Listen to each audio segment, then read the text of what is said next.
I think there are three elements that make this arrangement, a useful, good one.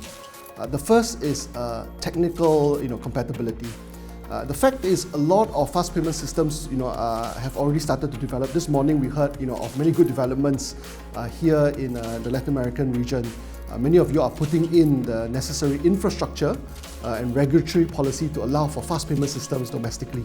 And this is similar around the world. In fact, there are more than 70 systems today around the world that are, established fast payment systems.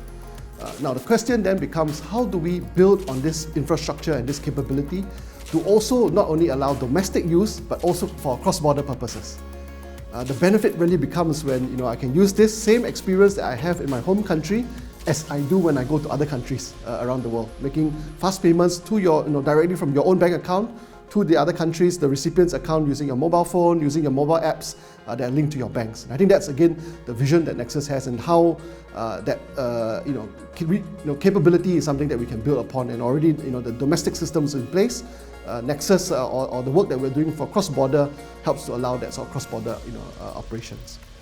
The other sort of benefit of using fast payment systems is many of them are very open and accessible. They've already been designed to allow all the bank participants and users to be able to be connected on one network.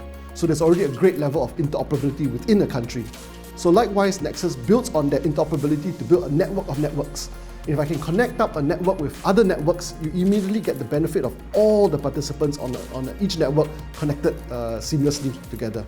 And so again, that's that design or benefit of building upon cross-border network of networks. And the last part I think we also realize is when you're making these sort of major changes, it's hard to change the world immediately. And I think that's why we had designed Nexus to be compliant by design. Ultimately, we recognize that a lot of good rules and regulations are out there. On each country has got different rules and regulations. And so we're not out to set out to change a lot of that. We want this to be compliant with each of the countries where the transactions are taking place.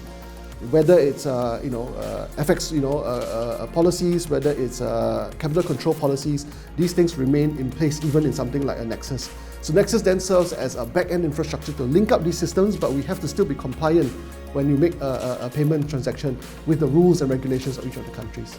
So collectively, these add together. We think that this adds to a very good value proposition for something like a cross-border payments initiative that's multilateral, that's scalable, that builds on a lot of the infrastructure out there today.